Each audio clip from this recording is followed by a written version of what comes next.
So they didn't find much lead in this one at all. I think it was like a bucket full or something like that. But if you try and imagine, there would have been 4 miners or their equipment hiding in there and bits of rock flying in front of them about 45 miles per hour.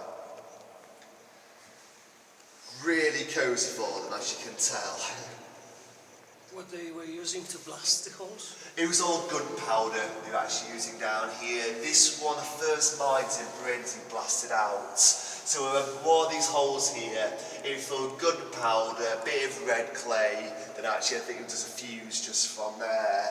I have heard they use straw fuses down here, but I don't think that's the case actually. I think they had a proper fuse down here, because obviously they wanted to move fuse, like straw fuse. I think that's quite random times where it could actually explode from. Obviously a proper fuse, you can measure the times for a bit more and obviously a bit safer, getting to hide out the way there as well. But then the whole time you deal with the rock flying down the tunnel, quite slippery place to kind of hide out the way in. Lots of injuries down here, definitely. Who was the owner?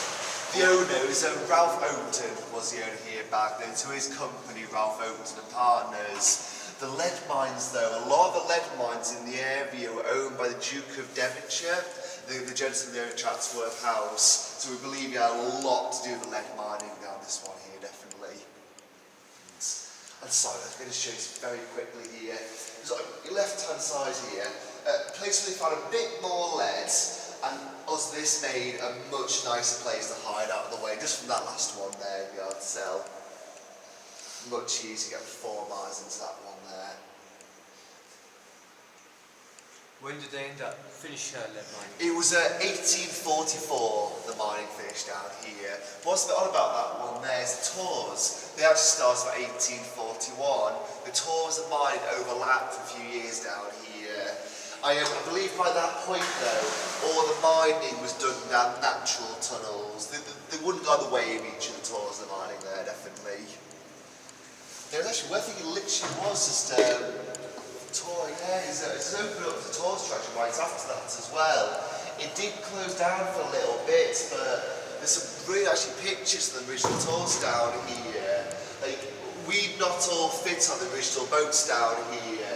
The original boats were like the miners' ones, they're very small wooden boats. They're probably about the same size me laid down really. So you get about 3 people on them, it all lit by 1 candle the whole way through down here. And the original tour is very atmospheric down here. Well, brilliant everyone, we're actually about to arrive at the cavern itself. So just here, I'll get the whole boat secure, we'll climb off the boat, go good look round this cavern. Luckily, there's a lot more headroom in the cavern. If you want your hat off in there, do feel free, definitely. Oh, also brilliant. Now, you may notice a little bit weird here. If you look at the water, you may notice it's bright red. That's not the whole way through down here.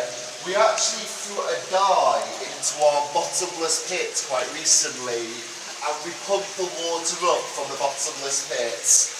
That's why it's actually red tinge just here now.